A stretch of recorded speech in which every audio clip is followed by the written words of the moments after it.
What's going on, you guys? It's your girl Vanity V. Let's quickly have a little discussion about Andre 3000's new woodwind inspired album called New Blue Sun that dropped yesterday on Friday. And the fact that I have fully come to terms with and accepted, as hard as it is to accept, we're never getting bars from Andre.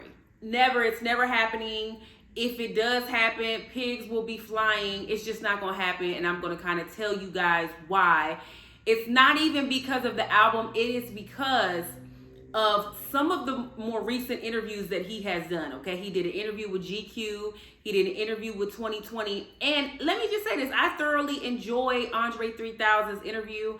He is one of the sexiest men ever. It's something about, like, I could listen to him talk, just his accent alone. I could listen to him talk like he would soothe me and put me to bed. Like, I'm obsessed with him. Outkast is my favorite hip hop group, probably one of my top 3 groups, period. I'm obsessed with Andre 3000. I love Big Boy. I love Outkast.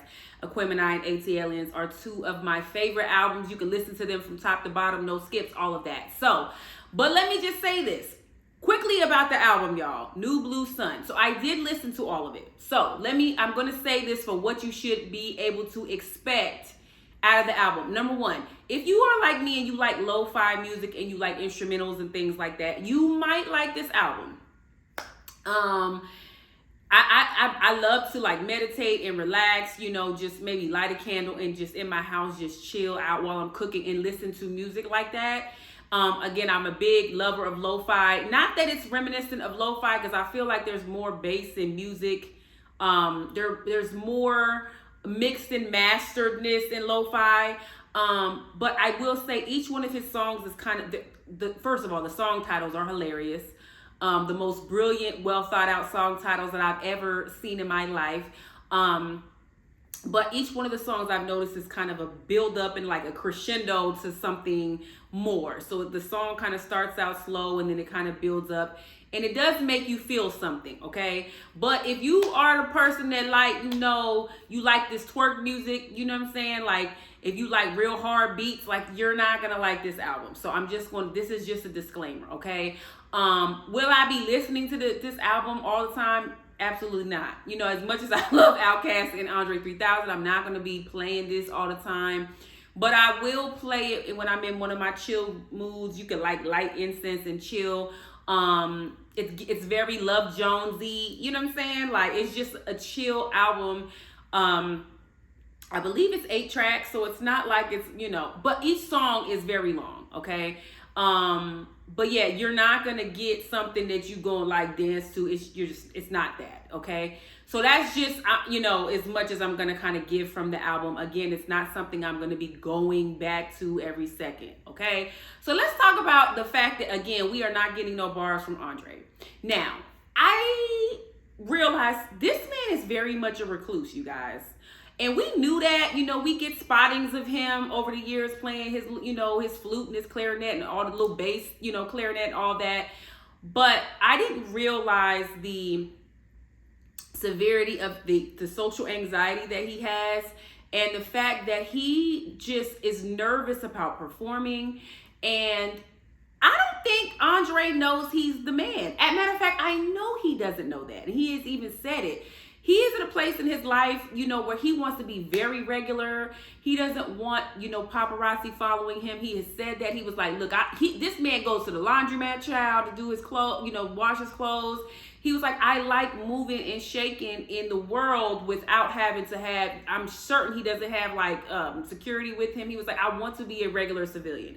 And he has said he's definitely afraid of like performing. And he was saying he even had anxiety with putting this album out, about like, damn, now I gotta promote it. Damn, you know what I mean? Like, like, I don't want the scrutiny. I don't want the pressures that come with like jumping back into this, okay? So he's afraid. He's afraid, and it kind of makes me sad. He's talked about instances where, he did Coachella, that he hadn't performed prior to 2014 when he did Coachella. He was just saying, like, the industry has changed so much. they have like, earbuds that they use in concerts to hear. He was like, I'm not even used to performing like this. And he said he felt like it was a disaster. And he was just like, I was ready to get off that stage. I didn't want to be up there. So, just some of the things that has gone through in his anxieties and where he's at in his life. He was like, I don't have no bars. I don't even want to even pretend to y'all like I have bars. He was like, I don't think that I'm going to be able to satisfy what y'all want to hear. I don't think that I'm going to be able to entertain you with this type of stuff that I want to talk about. And I feel like that is very, very real. So he's just said, he's like, look, it's not there for me. And he was like, I'm not at that place. He was like, man, if you ask me right now to rap, I'm not going to be comfortable with it. But if you ask me to play the flute, I'm going to bust it down for you. So he's just, for whatever reason, and it's very sad. I won't even say it's sad because it's his reality, it's his life, it's where he's at. And he seems comfortable with it. He was like, I don't even want to kind of open up Pandora's box to even go there. Like, I'm happy with where I'm at. But for a uber mega Outkast fan like me, it's sad because he's so dope. And it's like, dang, you just gonna, that's it? Andre, that's it? That, what I'm saying? Like, you're not gonna give us anything. And it's interesting because over the years, he would give us little verses here. He did Beyonce's Party. He jumped on the Deuces remix. This was a while ago, like 2010, with Chris Brown and Drake. He'll jump on little verses here and there, but it's like, we want more because, and I think that's what it is, because when he does jump on verses, it's like, oof, it's like the old Andre. You know what I'm saying? And he just is not in that place. And it made me, I got sad when I watched his interviews, because I'm like, dang, he's so cute, and he just seems like he doesn't want he wants to be regular like me and you. And he was like, I just really want to be regular. Like, I don't want this. You know what I'm saying? Like, I like my life. And what the interviewer, I forget the gentleman's name, asked him, like, do you feel pressure knowing that, like, if you got a call right now to do a stadium of 60,000 people, that you and Big Boy could go and fill it up today? He was like, how does that make you feel? And he just was like, it's a good feeling, but it's pressure. He doesn't want the pressure. So I feel like we put a lot of pressure on our celebrities and our beloved, MCs and artists to like meet our expectations and things that we want, and we don't think about what they might want, because this man does not want to be an MC. And as many hits and classics, they have 3 classic albums minimum. 2 are probably some of the best albums ever. And he doesn't really want to. He doesn't want to, his art that he has created that will forever be cemented in history. And it's enough to like, meet our wants and our needs. But it's like, he just doesn't want to go there anymore.